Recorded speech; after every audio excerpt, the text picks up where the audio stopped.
We love horror games on this gaming channel, and you already know that every time when there is a new game coming out, we always trying to check it and bring it to you as fast as possible. Well, it took us a little bit time to get and understand what is exactly the Callisto protocol, but in this video we will try to explain it in a way the best we can. And let's see. But before that, can I ask you one simple thing? Check if you're already subscribed to our channel, because it really helps us a lot in our development and in our content making. So in order to see more reviews, you press the subscribe button, press this notification button, press like on this video, and we begin the journey in the world of the Callisto protocol. Let's begin. So first of all, Callisto Protocol is a survival horror game developed by Striking Distance Studios, a studio founded by Glenn Schofield, who was the co-founder of the Sledgehammer games, and we all know what it is. He's the art director of the first three Call of Duty Modern Warfare games, which means, this game has a great potential already. The game is set in the year 2320, and it's a titular moon base called Callisto, where the players must navigate through the facility overrun by the deadly creatures and survive against the overwhelming odds. From the beginning of the time when the game was presented to us, everybody was calling it a new Dead Space. And there is a reason for that, because the game really reminds you this kind of setting, where you're kind of hiding from the creatures, you have this horror, you have this suspense a little bit, the survival part in it, and it's all in the space. So it's always interesting to look into games like this. And the question is one of the main ones. Is the game really very similar to Dead Space? Well, having the Dead Space remastered and having Callisto Protocol almost at the same time, we can actually check and understand this. But in this review we're not gonna focus on this one. In long story short, yes, they're close. The idea is kind of, well, I wouldn't say similar, but it has something in it. And the gameplay is quite similar, maybe, in a lot of ways. But overall, let's find out. So once upon the start of the game, you get introduced to the protagonist, the Porter, who is a prisoner on a death row.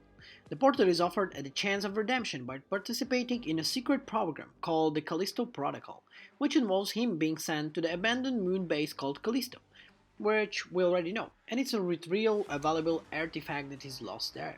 As the players progress through the game, they'll encounter a variety of the gameplay mechanics, for example like stealth, combat, and also puzzle solving is in this game too.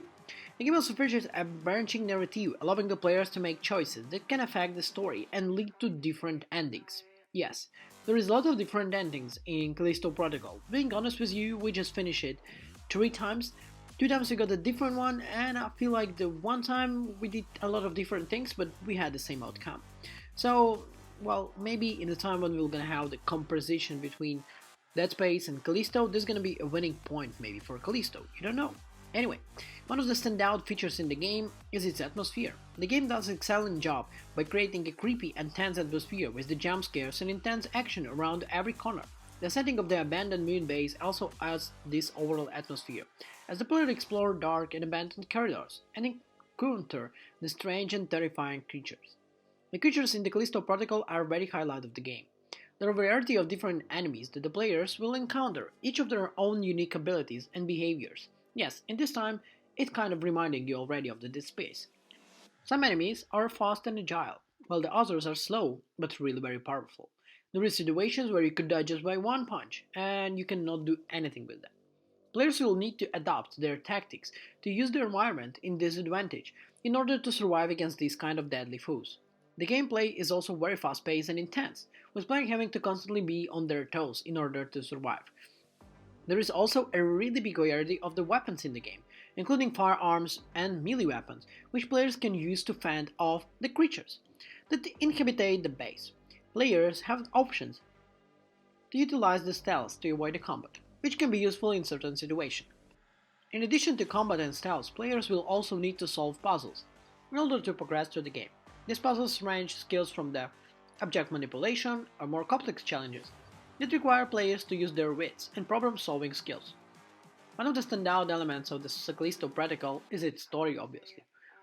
The game features really very well written narrative that keeps players engaged from the finish and from the beginning, basically. The branching choices also add up to the management of the replay, as you can explore kind of different paths and stories unfolds for you in a different way. I would not spoil the story so much in this review, obviously, because it's a really very cool point and one of the reasons why you should really take your time and play a lot of this game.